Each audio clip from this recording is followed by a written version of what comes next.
All right, Free Radicals, welcome back. My name is Dave, and I am the Radical Independent. Thanks for watching. Yesterday, of course, was kind of a tough day for yours truly.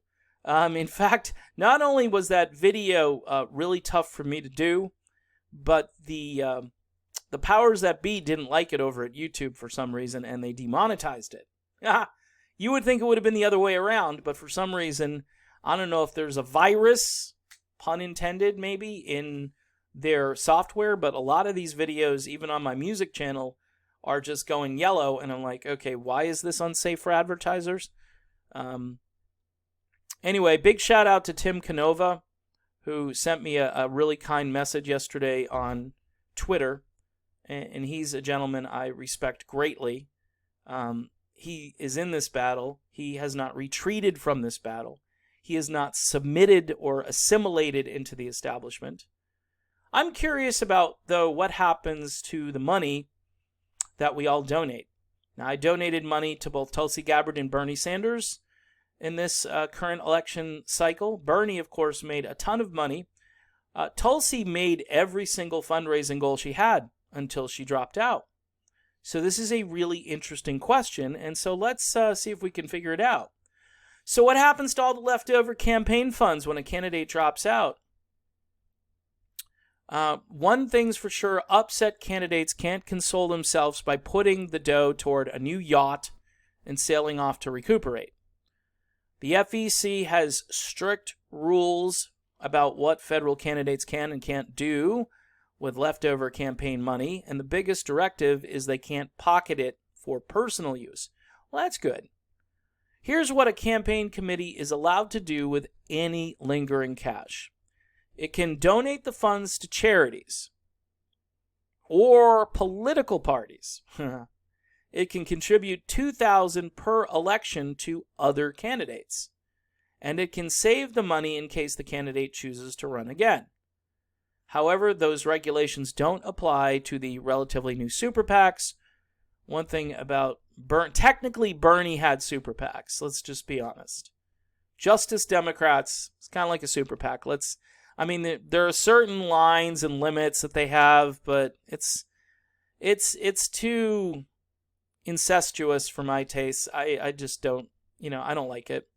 Tulsi Gabbard definitely did not have any super PACs or, minor PACs or whatever you'd like to call them. So it really doesn't apply in her case. It says this is only the third election where they have played a role, and there are certainly no rules to stipulate what happens to the money beyond that it cannot go to fund another federal candidate. So that's so if you're a Bernie PAC, you can't then send your money over to Biden. Much of that money tends to be returned to its original donors. I haven't received any money back. I'd love to. It's either that or it's used to wrap up the failed campaign or donated back to a state-level candidate. The goal, however, is always to spend all of that money. In other words, spend it all before you have to donate it or sit on it. Now, people are speculating, Tulsi might run 2024. Let's just hold on, and then we can start a movement.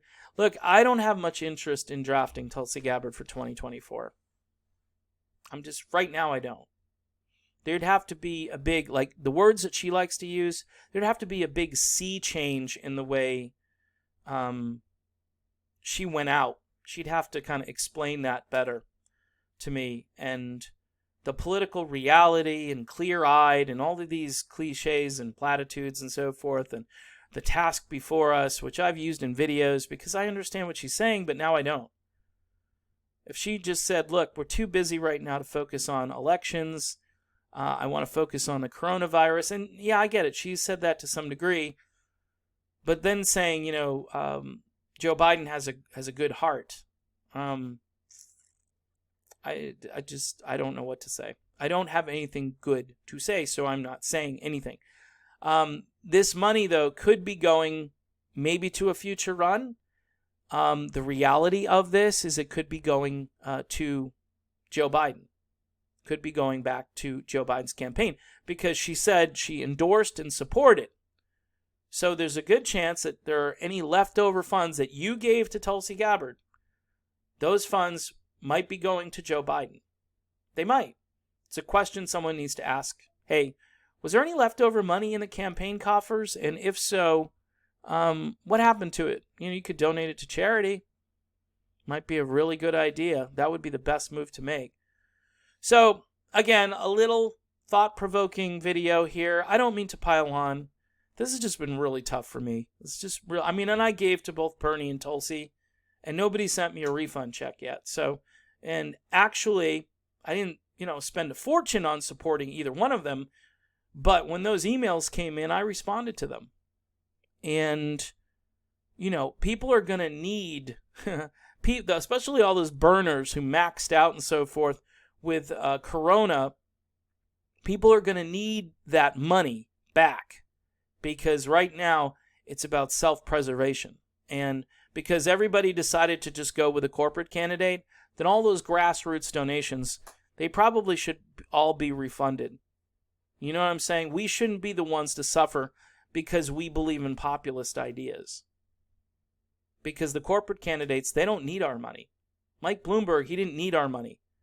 Joe Biden doesn't need our money. So if that money is going to be taken from a candidate, or the candidate themselves is going to say, you know what, I should donate this to your campaign because you are now the nominee, that money was never intended to go to that candidate. That's fairly outrageous. And that is a possibility here on this list. So someone ought to ask, where's that money going? So again, we can know the true character and the heart of somebody who told us that they were fighting against regime change wars and fighting for a living wage and for Medicare for all and all of these different concepts and principles. And now we're left with the same corporatist candidate that we've had over and over again now for, the last at least 30 years. In any event, I'm done. Thanks for watching. Don't forget to subscribe, hit the bell for notifications. And yes, Patreon, there's a link for that if you want to join. $1 a month. We can have conversations over there. I answer questions typically within a day, maybe sooner. I'm indoors a lot now, and so are pretty much everybody I know. Stay safe, everybody. See you soon.